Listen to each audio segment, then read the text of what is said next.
vamos a iniciar con las tablas de equivalencia.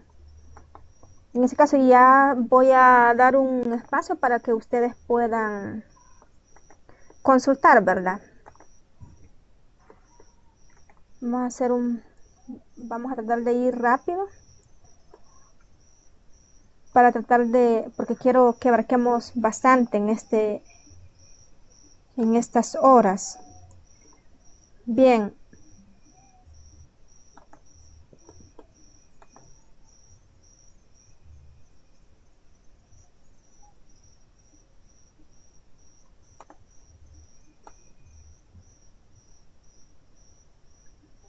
Bien, recordemos que las equivalencias lógicas son una serie de leyes, ¿verdad? En lo cual nosotros podemos ir tomando cada una de las proposiciones y en vez de ellas escribir su proposición equivalente, ¿verdad? Siempre y cuando respetemos que sea lógicamente equivalente y que sea prácticamente lo que la tablita también nos dice, ¿verdad? Vaya, por ejemplo, tenemos la ley de la doble negación. En ese caso dice que si nosotros tenemos una proposición, pero esa proposición está negada y luego la volvemos a negar, entonces, ¿qué nos va a dar? Nos va a dar la misma proposición. Es decir, si yo tengo la negación de P, yo puedo escribir sin ningún problema P. Bien, espero que estén viendo el escritorio. Si no, pues vayamos revisando ahí el material complementario en la última parte donde dice equivalencias lógicas. Veamos la de la disyunción. A esas leyes se les llama leyes conmutativas. En este caso tenemos tres tipos de leyes conmutativas y recuerden que esto es clave para que ustedes puedan avanzar en esas demostraciones. Es decir, si yo tengo, veamos la primera, P o Q, ¿a qué va a ser equivalente eso? A Q o P, es decir, yo solo conmuto, ¿verdad? Por eso se llama ley conmutativa. ¿Qué más es conmutativo? P y Q, es decir, la conjunción. ¿Qué puedo escribir cuando yo digo P y Q? Bueno, Q y P. Solo he conmutado, ¿verdad?, las respectivas proposiciones. ¿Qué hago para la implicación? Bueno, si yo tengo P, sí, solo si Q, entonces yo digo Q, sí, solo si P, y eso es prácticamente lógicamente equivalente. Entonces, cuando yo quiera ir avanzando en mis demostraciones, pues si yo tengo algo, como por ejemplo P si solo si Q, yo puedo cambiarlo por un Q si solo P, siempre y cuando yo vaya buscando esa razón lógica, ¿verdad? O eso que quiero demostrar. Licenciada, Diga. licenciada, disculpe, acerca de esa parte en la que decía P si solo si Q y Q si solo si P serían equivalentes, sería como el recíproco o algo así. No necesariamente, porque recordemos que el recíproco es como ir de regreso. Por ejemplo, si yo tengo P implica Q, ¿qué sería recíproco? Q implica P. Entonces acá recuerden que en una doble implicación nosotros estamos considerando las dos implicaciones, es decir, la que va de derecha a izquierda y la que va de izquierda a derecha. Es decir, la implicación P si solo si Q, lo vuelvo a repetir, P si solo si Q significa que nosotros estamos tomando en cuenta que P implica Q y al mismo tiempo Q implica P. ¿Sí? Entonces ahí está el detalle, ¿verdad? Si nosotros tenemos esas dos condiciones, sin ningún problema podemos asegurar lo, lo que ya dijimos, ¿verdad? Q sí, solo si P. Veamos hoy las leyes asociativas. Eh, yo les hacía énfasis anteriormente que nosotros la disyunción y la conjunción la podemos asociar.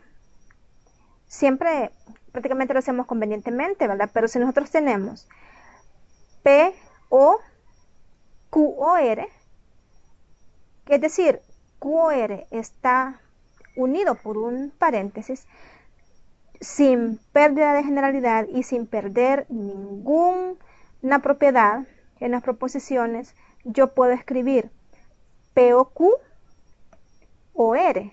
Es decir, yo asocio P o Q al lado derecho, ¿verdad? Cuando antes tenía asociado Q o R. Fíjense, en este caso yo no estoy cambiando nada porque estamos entendiendo ahorita la asociatividad, ¿verdad? Pero en este caso solo estoy asociando los primeros dos términos y después los segundos términos, ¿verdad? O primero los dos términos y después los primeros dos términos. Y sin ningún problema. ¿Qué pasa con la conjunción? Exactamente lo mismo. Es decir, si yo tengo P, I, Q y R, esto es lógicamente equivalente a decir P, I, Q y R. Es decir, asocio en en el primer conjunto de proposiciones Q y R, pero en la siguiente asocio P y Q y no hay ningún problema. ¿Qué pasa con las leyes distributivas? Bueno, como yo les decía en asesoría, significa distribuir, ¿verdad? Es decir, si yo tengo un conjunto de proposiciones, pues yo puedo distribuir cómodamente encaminándome a mi objetivo. Si yo tengo P o la disyunción Q y R, ¿a qué es lógicamente equivalente? Bueno, en ese caso, fíjense bien, es como que yo el lo voy a conjugar con mis proposiciones que yo tengo dentro del paréntesis. En este caso, voy a decir P o Q y P o R. Fíjense bien, lo que yo tengo fuera del paréntesis es como lo que va a ser rotado, ¿verdad? Y el I me va a conectar esas dos conjugaciones que yo hice. Ahora veamos la de la conjunción. Es decir, si yo tengo P y la unión de Q o R, en ese caso Q o R lo tengo en paréntesis, ¿a qué va a ser equivalente? Bueno, a tener la conjunción entre P y Q o la conjunción entre P y R. Si ustedes se fijan en ese caso, el conectivo y o la conjunción es la que sale a, a rotar o a intervenir en los demás términos, ¿verdad? Y formamos eh, dos juegos, ¿verdad? De conjunciones que nos vamos a unir por ese conectivo o por una disyunción.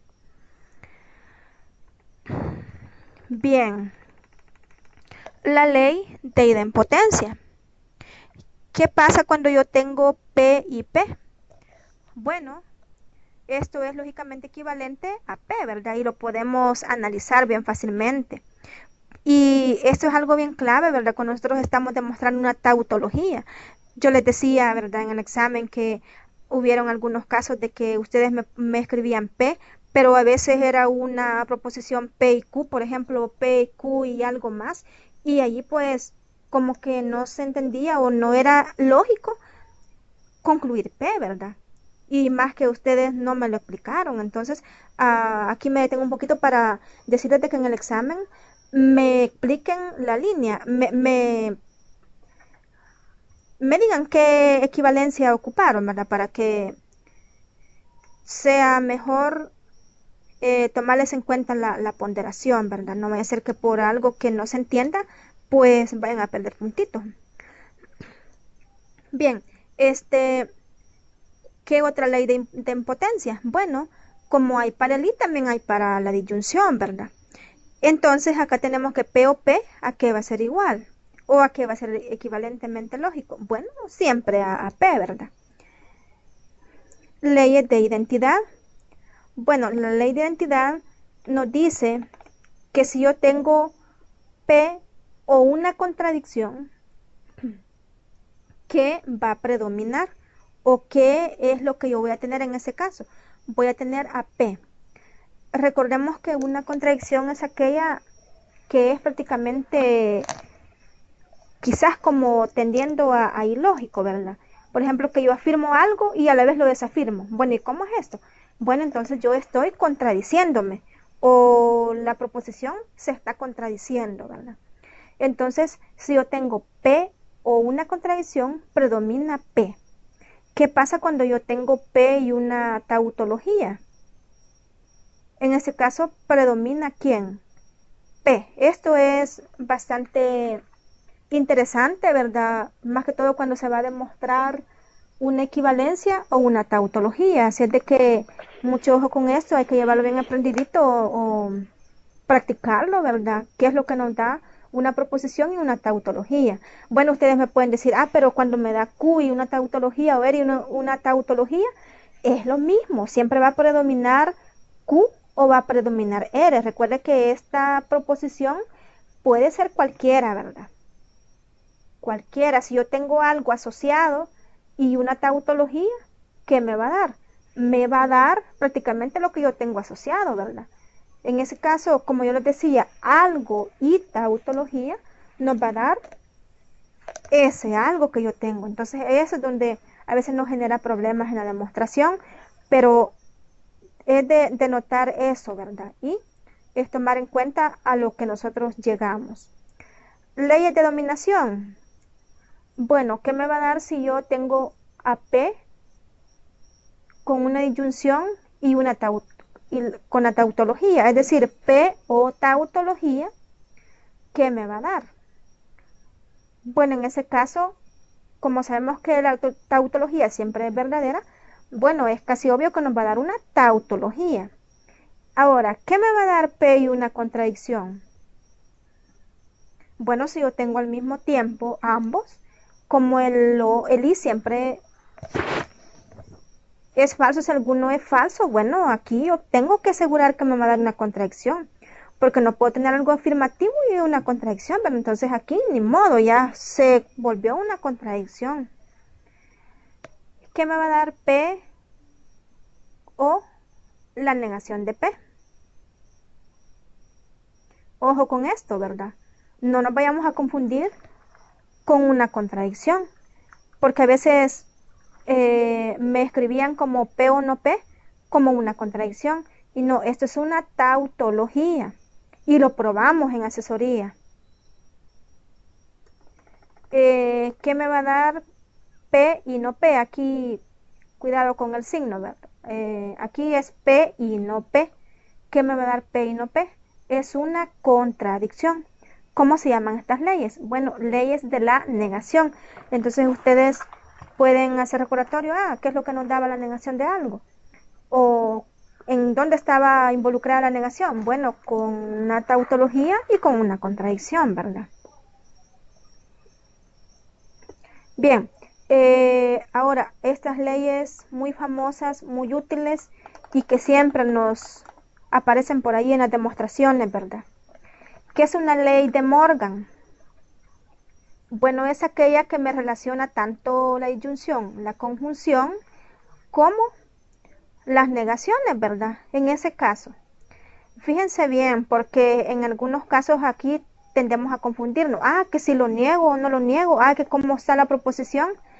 Bueno, en este caso, si yo niego la unión o P o Q, ¿qué me dicen de Morgan? Bueno, que esto yo lo puedo escribir como dos proposiciones unidas por una conjunción o por un y, pero siempre y cuando yo niegue lo que tengo dentro del paréntesis. Es decir, tengo la negación de P o Q. O sea, P o Q está dentro del paréntesis. ¿Cómo lo voy a pasar a una conjunción? Bueno, en ese caso yo tengo que negar P y tengo que negar Q. Cuidado que se nos vaya a olvidar negar alguno de ellos, ¿verdad? Entonces aquí tengo la negación de P y la negación de Q. Cuidado también con que le vayamos a volver a poner de nuevo O aquí, ¿verdad? No. Ahora, veamos qué hacer con una conjunción. En este caso tenemos la negación de P y Q. ¿Cómo escribimos esto? Bueno, esto es lógicamente equivalente a tener un O uniendo esas dos proposiciones. ¿Pero cómo? Bueno, fácil, negamos P y negamos Q. Si ustedes se fijan, prácticamente la regla es casi la misma, ¿verdad? Lo único que tenemos que ir haciendo el respectivo cambio de un O un I. A ver, P o Q. ¿Cómo podemos obtener una negación de esta proposición? Bueno, acá negamos y volvemos a escribir un paréntesis donde escribimos P y Q, pero tenemos el cuidado de que a P lo vamos a negar y a Q también lo vamos a negar. Es decir, si yo tengo afirmado P o tengo afirmado Q, ¿cómo puedo obtener una negación? A veces es más fácil pasar de acá para acá, ¿verdad? Pero es de tomar en cuenta las dos por algo que querramos construir por ahí, ¿verdad? Bueno, entonces esto, fácil, yo escribo la negación de algo que voy a conectar por el conectivo I, pero eso que yo voy a conectar van a ser dos proposiciones negadas, es decir, la negación de P y la negación de Q, pero todo eso va a ir negado. Siguiente, P y Q, ¿a qué va a ser equivalente? Bueno, parecido a lo anterior, negamos y conectamos por un O la negación de P y con la negación de Q. Es decir, P y Q es lógicamente equivalente a la negación de P o la negación de Q. Y cuidado ahí con los paréntesis, ¿verdad? Porque en algún momento no me vayan a escribir, bueno, esto es la negación de P y ya no me escriben paréntesis y después escriben O, no Q, ¿verdad? Porque ahí sí, es como álgebra de números, ¿verdad? Que si en algún dado caso hay un paréntesis, pero nosotros no dejamos dentro ese signo, ahí ya se nos hace una alteración completa, ¿verdad? Bien, ¿a qué es lógicamente equivalente decir P implica Q? Bueno, el contrarrecíproco o contrapositiva que nos dice que eso es lógicamente equivalente a decir la negación de Q implica la negación de P. Cuidado con el signo acá, ¿verdad? P implica Q. Si ustedes tienen por ahí el material, corrijan eso. O escríbanlo por ahí, ¿verdad? P implica Q es equivalentemente lógico a la negación de Q implica la negación de P. Lo vuelvo a repetir, P implica Q es lógicamente equivalente a decir no Q implica no P. Y las famosas leyes de implicación, ¿verdad? Que yo tanto les insistía y que ya pues en el examen muchos me lo escribieron correcto. Si yo tengo una implicación, ¿cómo puedo cambiar esto a un O. Bueno, negamos la primera premisa o la primera proposición y la segunda la dejamos tal y como está y conectamos por un O. Además, una implicación o P implica Q también es lógicamente equivalente a un I, pero cuidado con el I, ¿verdad? No vayamos a hacer lo anterior, sino que conectamos P tal y como está y lo conectamos con la negación de Q. Cuando ya hayamos conectado esas dos proposiciones, negamos todo eso que hemos conectado, es decir, P y no Q debe ir en un paréntesis negado. Es decir, P implica Q es lógicamente equivalente a la negación de P y no Q. Creo que alguno de ustedes me quiere preguntar algo, pero no se escucha muy bien.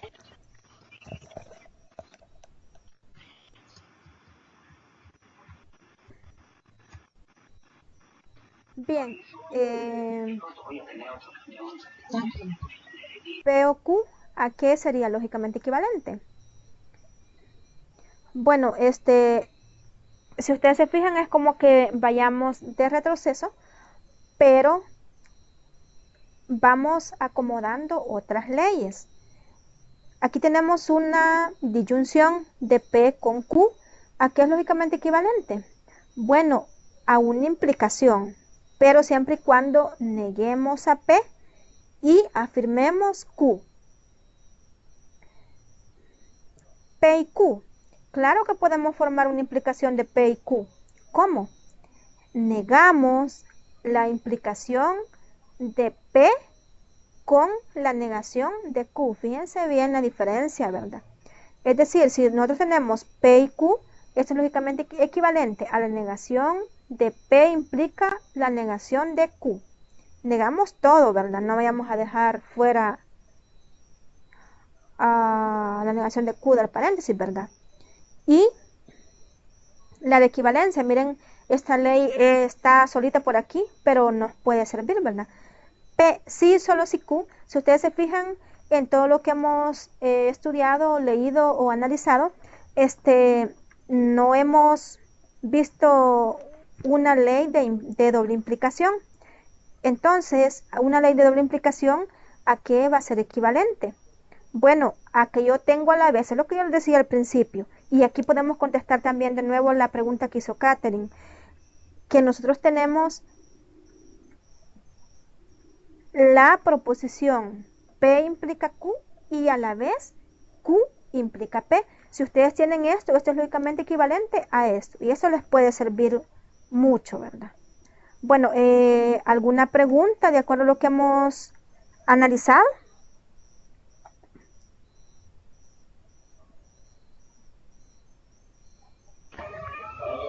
Por el momento no les hace. Ok.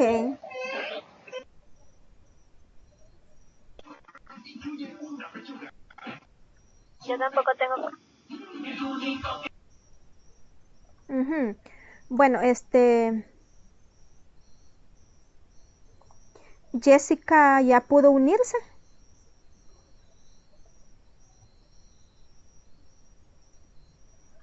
Veo que ya se... Sí, licenciada, ahorita.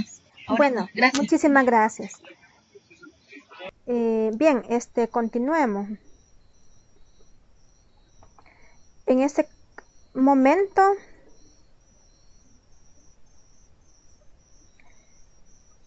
voy a darles unos ejemplos, ¿verdad?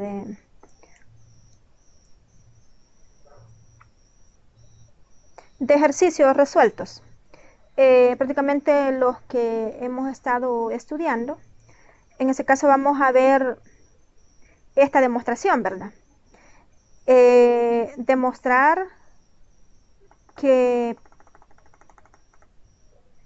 POQ o POR, espero que me alcancen a ver en ese caso el escritorio, pero si no pueden ver el escritorio, se pueden situar en la página 2 del material complementario de la unidad 1, el ejercicio, el material que se descargó al principio. Material complementario de la unidad 1, la página 2, donde nos da el ejemplo 1. Y dice que demostremos la equivalencia lógica que P o Q o P o R es lógicamente equivalente a tener P o Q o P o R. Bien, iniciemos. En este caso, tratemos de llegar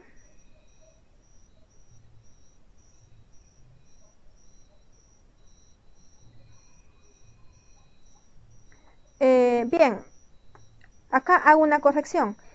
Lo que debemos demostrar es esto, que lo que les mencioné en la parte derecha es lógicamente equivalente a P o Q o R. Bien, entonces vamos a iniciar de la parte izquierda para tratar de llegar a esta expresión, a P o Q o R. Bien, pero al tener P o Q o P o R, ¿a qué es lógicamente equivalente? Bueno, podemos asociar.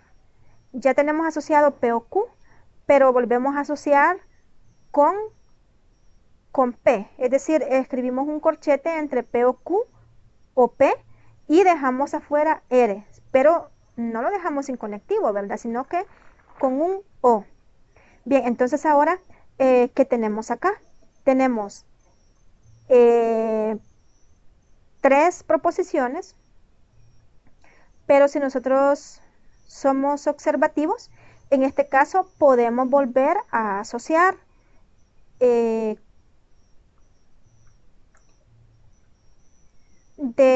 diferente orden, ¿verdad? Porque al principio teníamos asociado P o Q. ¿Qué tal si hoy asociamos Q o P? Bueno, vamos jugando ahí con las proposiciones. Ahora tenemos P o Q o P o R. Entonces ahora continuamos. ¿Qué más podemos hacer? Bueno, como recordemos nuestro objetivo, ¿verdad? Queríamos llegar a algo como P o Q o R. Pero en este caso tenemos 3 proposiciones, ¿verdad? Entonces tenemos que tratar la manera de eliminar una. Bueno, pero nosotros sabemos que P o P nos da P. Entonces tratemos de unir esas P, ¿verdad? Pero gracias a qué lo podemos lograr. Bueno, conmutando Q o P. Es decir, Q o P, ¿a qué se nos podría convenientemente convertir, ¿verdad? Bueno, lo conmutamos. ¿Y qué nos quedaría cuando lo conmutamos? Nos quedaría P o Q, en ese caso.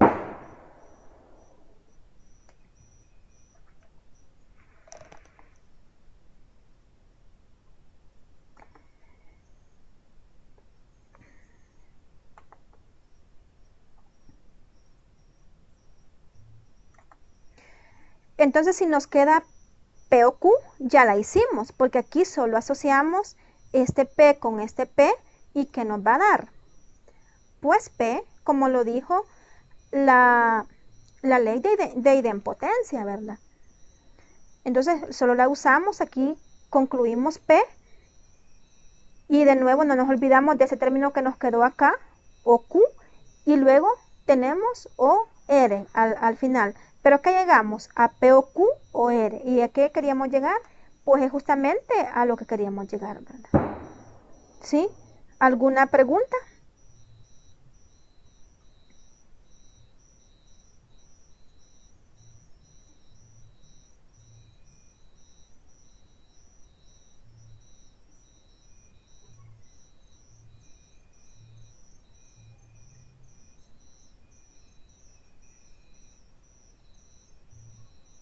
Bien, vamos a continuar.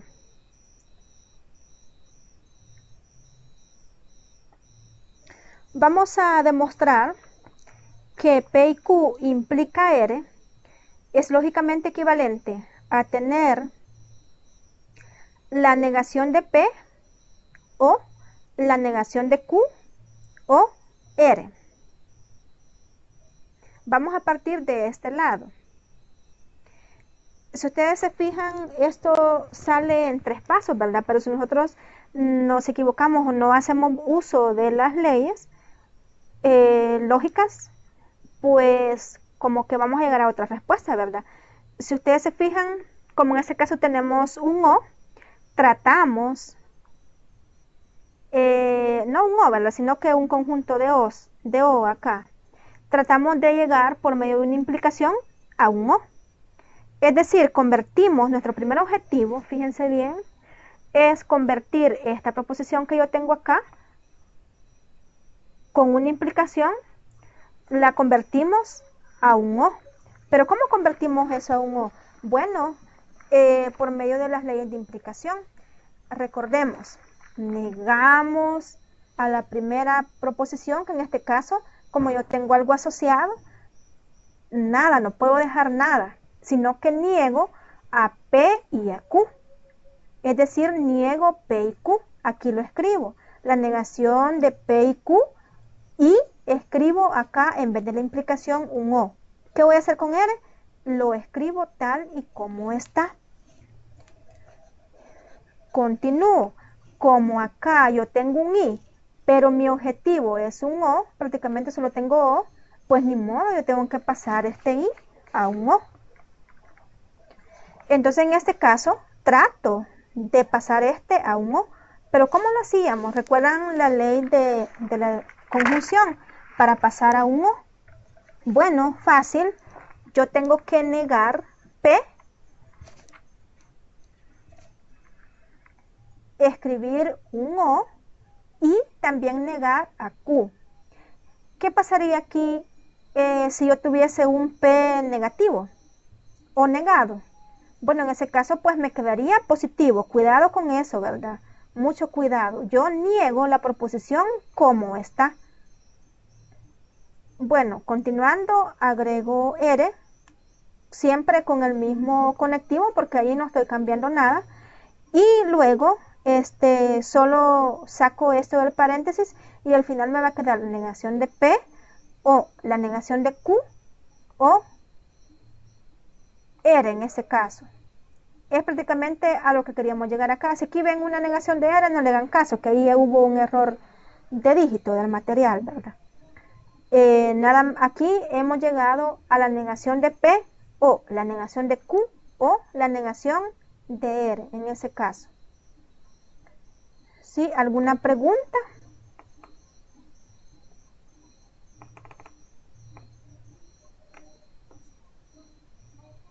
Bueno, entonces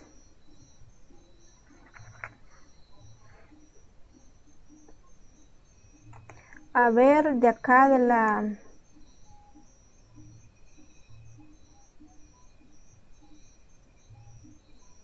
Vamos a ver esta cortita de nuevo. P implica la negación de Q. Demostrar que es equivalente a Q implica la negación de P. Bueno, si ustedes se fijan en este caso vamos a tratar de pasar, pero ustedes me pueden decir, ah, bueno, pero allí no se llega a un O, entonces, ¿qué uso? Bueno, tratemos de llegar conectándonos, ¿verdad? Es decir, avanzando por medio de un O y veamos si podemos llegar a un Q, ¿verdad? A una implicación, quiero decir, a un Q implica algo. Bueno, pero entonces si ustedes acá pueden visualizar, tengo P con Q, pero aquí tengo Q con P. Ah, pienso en un O, pero a la vez pienso en una conmutación, ¿verdad? En ese caso, para que me dé la implicación, pero al revés. Bien, P implica la negación de Q, aquella es lógicamente equivalente.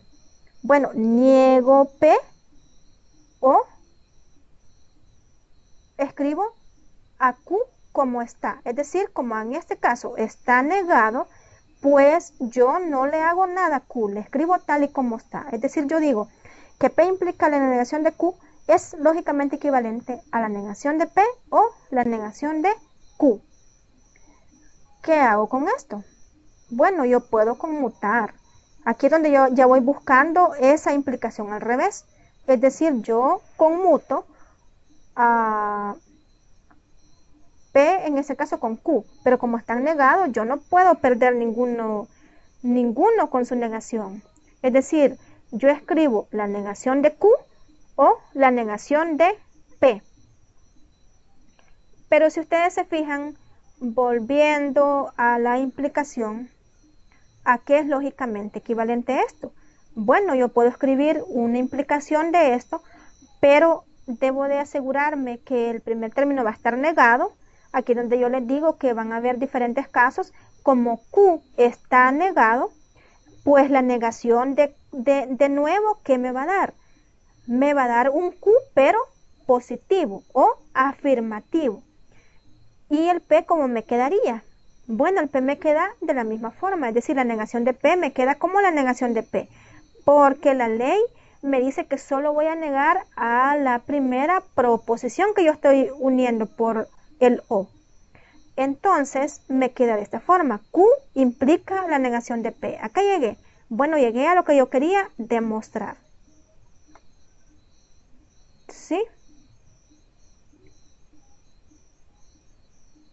Bueno, vamos a recordar un pequeño ejercicio sobre los predicados, ¿verdad? Bueno, ahorita quiero que me digan si hay alguna duda respecto a lo que hemos estudiado. O alguna inquietud o algo que ustedes quieran afianzar o que no haya quedado claro respecto a esto.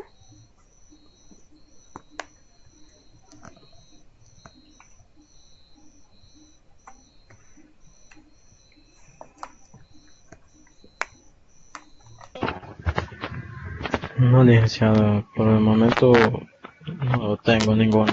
Bueno, y si algo no se entiende también de lo que les voy explicando, pues deténganme o díganme, ¿verdad? Bien, vamos a analizar el predicado para todo triángulo rectángulo. Uno de sus ángulos internos mide pi medios. Bueno, en ese caso hago una sugerencia. Bueno, en el examen anterior ustedes, o alguno, hablo de manera en general, ¿verdad? No podemos decir, bueno, fue él o fue ella, ¿verdad? No, en ese caso lo único que les puedo decir es de que hay quienes que me usaron dos cuantificadores, ¿verdad? Por ejemplo, cuando el ejercicio decía para todo, escribían, por ejemplo, un cuantificador universal y un existencial, ¿verdad? Al mismo tiempo, ¿verdad? Entonces eso es un error. Nosotros debemos, ¿verdad? En la medida de lo posible, fijar un cuantificador porque en realidad es solo uno del que estamos tomando en cuenta, ¿verdad? Bien, en ese caso dice, para todo triángulo rectángulo, uno de sus ángulos internos mide pi medios. Ahora nos hacemos esta pregunta. ¿Será que estamos dejando afuera algún triángulo rectángulo de todos los rectángulos que existen? Pues no, ¿verdad? No lo estamos dejando afuera. Estamos hablando en general de todos, de todos. Entonces, en este caso, yo escribo la proposición que para todo triángulo, si es rectángulo, ¿qué va a implicar? Bueno, que tiene un ángulo de pi medios. Entonces, si ustedes se fijan, a la vez que es rectángulo, también tiene un ángulo de pi medios. Pero hagámoslos esa pregunta. ¿Será que todo triángulo tiene un ángulo de pi medios? No, ¿verdad? Solo el rectángulo. Entonces, si es rectángulo, yo implico que tiene un ángulo de pi medios.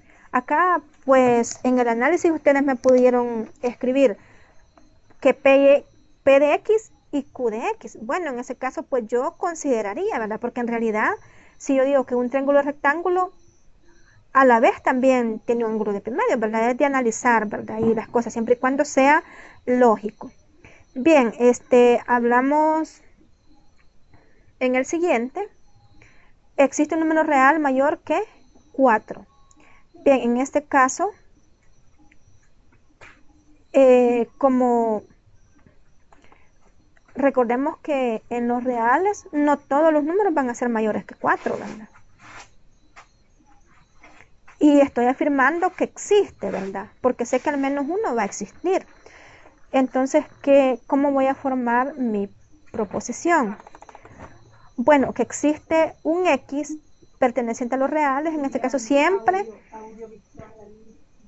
denoto mi conjunto universal, ¿verdad? Porque es algo que es bien importante para que nosotros nos identifiquemos y demos a conocer prácticamente lo que estamos denotando, ¿verdad? Porque imagínense que nosotros podemos hablar de un X, bueno, puede ser una persona, puede ser un animal, etcétera. Entonces, acá afirmamos en qué conjunto estamos, ¿verdad? En este caso, en los reales, tal que ese número es mayor que 4. Es decir, yo escribo de quién estoy hablando, dónde pertenece y mi condición, ¿verdad? Porque un número puede ser cualquiera, ¿verdad? Puede ser racional, entero, etcétera. Pero yo estoy diciendo que es un real mayor que 4.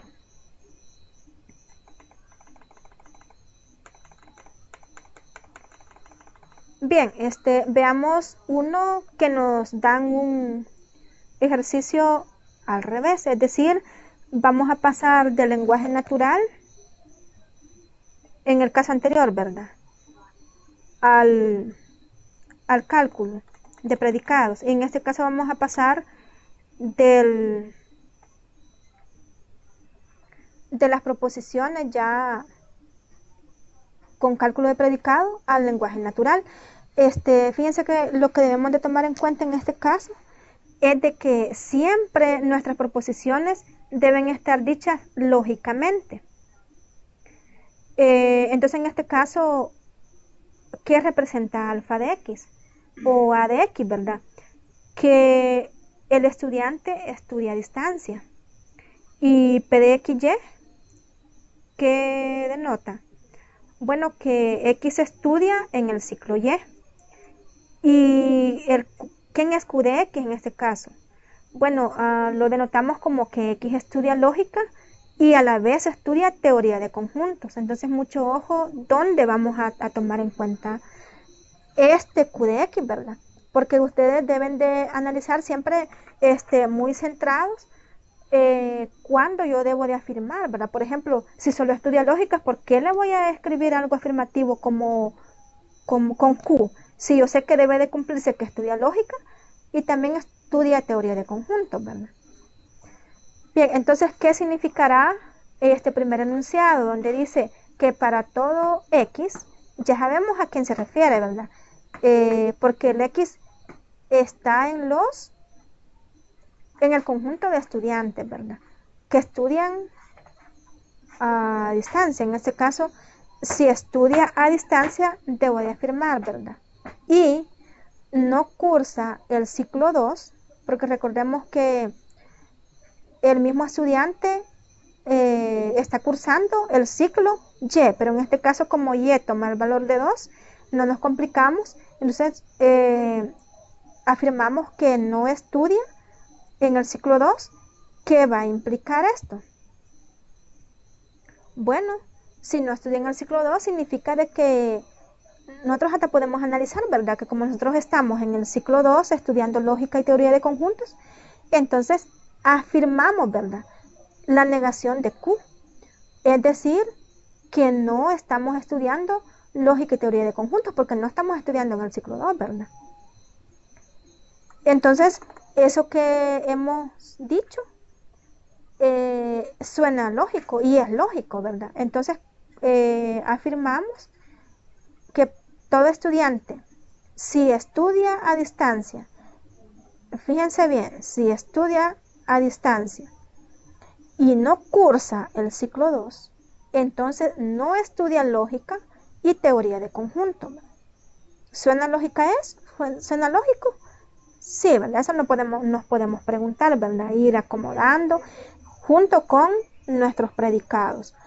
Otra sugerencia es de que siempre mis proposiciones las debo de escribir en términos de X, cuando yo tengo cuantificadores ya sea universales y existenciales, tómalo en cuenta, ¿verdad? Porque al final eso como que tiende a confundir, ¿verdad? Cuando nosotros estamos haciendo el análisis, pero por regla debemos de escribir en términos de X las proposiciones cuando estamos usando cuantificadores universales o existenciales. Veamos el siguiente. Dice que existe X tal que yo tengo alfa de X y P de X 2 y eso implica la negación de Q de X. Bueno, siempre, ¿verdad? Buscando lo lógico. Bueno, existen estudiantes o existe al menos un estudiante, ¿verdad? En ese caso yo les decía en la tarea de que no es necesario decir que existe al menos, sino que con solo que digamos que existe uno o alguno, ¿verdad? Tal que estudia a distancia y está en el ciclo 2. Entonces, eso implica que no lleva lógica y teoría de conjuntos. Bueno, porque ustedes en este momento se podrán estar preguntando, bueno, pero y entonces estamos contradiciendo o no es cierto lo que usted dijo anteriormente, que si estudia el ciclo 2 está estudiando lógica y teoría de conjuntos, ¿verdad? Recuerden y estudien también muy bien, interpreten, ¿verdad? Lo que significa una condición necesaria y suficiente. ¿Será que todo estudiante de distancia que estudia ciclo 2 debe de estudiar lógica y teoría de conjuntos? No, porque tenemos diferentes carreras, ¿verdad? En, en educación a distancia. Entonces, no podemos afirmar que todo estudiante de educación a distancia va a estudiar esas dos. Va a estudiar el ciclo 2 y también va a estudiar lógica y teoría de conjuntos, ¿verdad? Entonces, por eso es que nosotros decimos, existen estudiantes a distancia que estudian el ciclo 2 y esto implica que no llevan lógica y teoría de conjuntos. Por ejemplo, quienes estudian mercadeo, por ejemplo, u otras carreras, ¿verdad? Pero que siempre estén dentro de la educación a distancia. Bien, ¿alguna pregunta?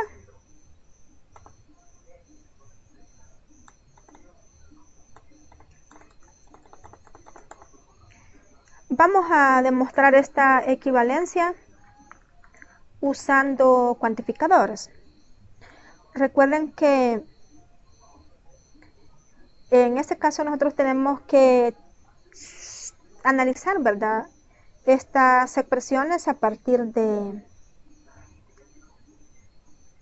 las leyes de implicación prácticamente, pero ya debemos de darle un análisis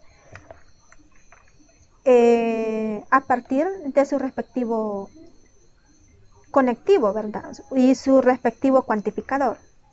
Bien, nos piden que demostremos que para todo X, P de X implica Q de X, es lógicamente equivalente a que existe X tal que P de X y la negación de Q de X. Bueno, entonces ustedes se podrán preguntar, ¿cómo pasamos, verdad? De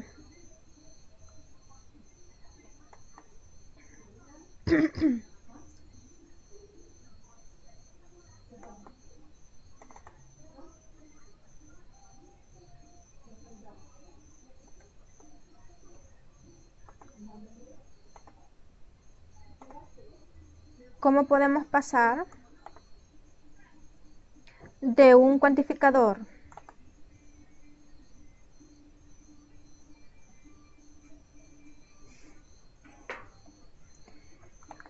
universal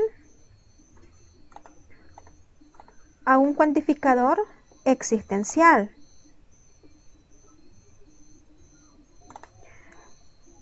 Bien, en este caso pues vamos haciendo uso siempre de las equivalencias lógicas y siempre, ¿verdad? Acordémonos de la implicación, de lo, y ustedes se van a dar cuenta de que no está nada difícil, ¿verdad?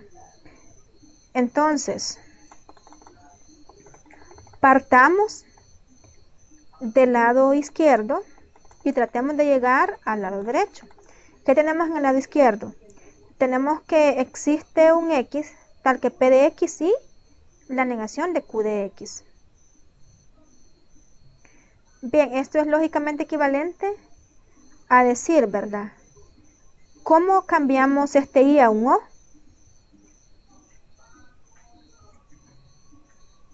Bueno, en este caso,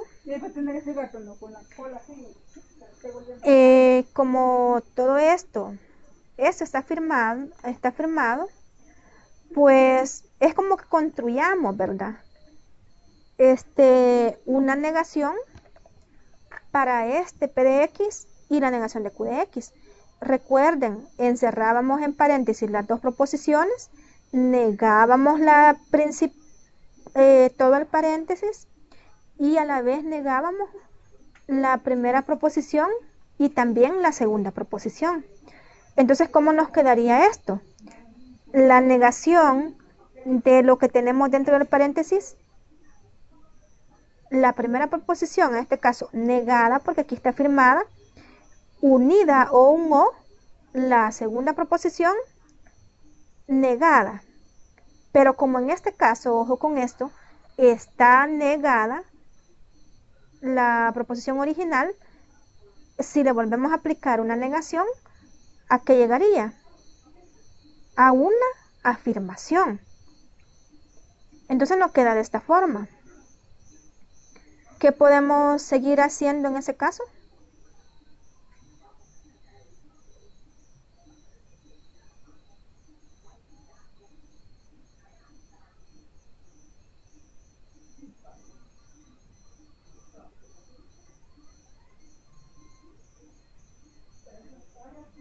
Bueno, en ese caso ya tratamos, ¿verdad?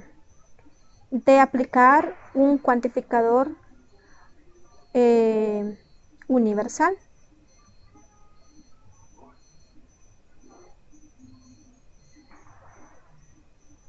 En ese caso,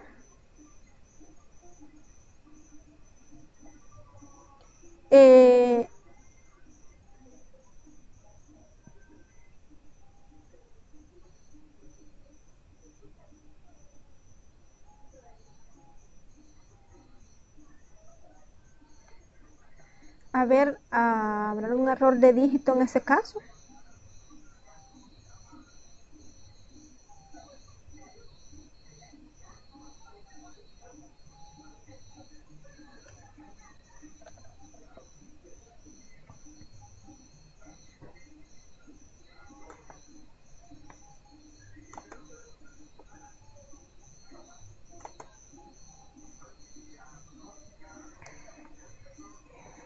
Bien, pero lo que sí es cierto que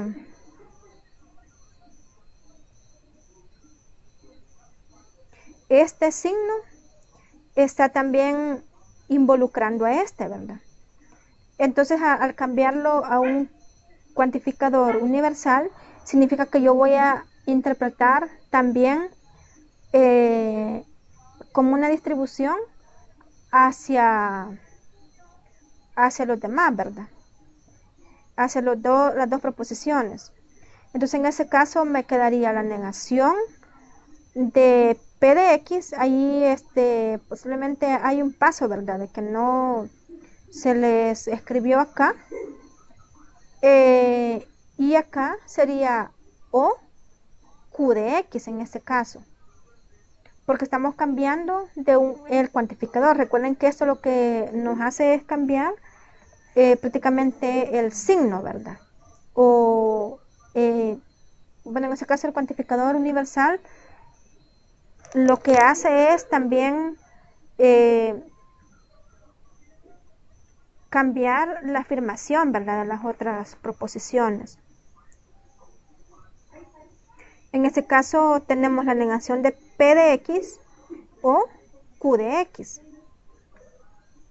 Porque recordemos que en términos generales, S estaría negada por esto, pero como S se lo cambia, entonces te queda como positiva. Pero esta sería positiva, pero como este cuantificador le cambia esa afirmación, entonces esto quedaría como negativa. Proseguimos. ¿A qué es equivalente esto? Bueno, observemos, tenemos la negación de una proposición o la afirmación de la siguiente. Bueno, en este caso, esto es lógicamente equivalente a decir P de X implica Q de X. Y entonces acá hemos llegado a la parte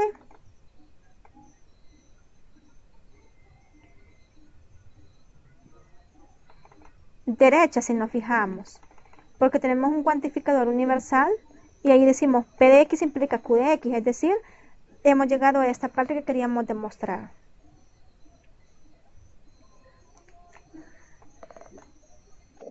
Bien, continuemos. Hola, Lick, ¿ya nos escuchas? Bien, sí, tiene que ser por la señal.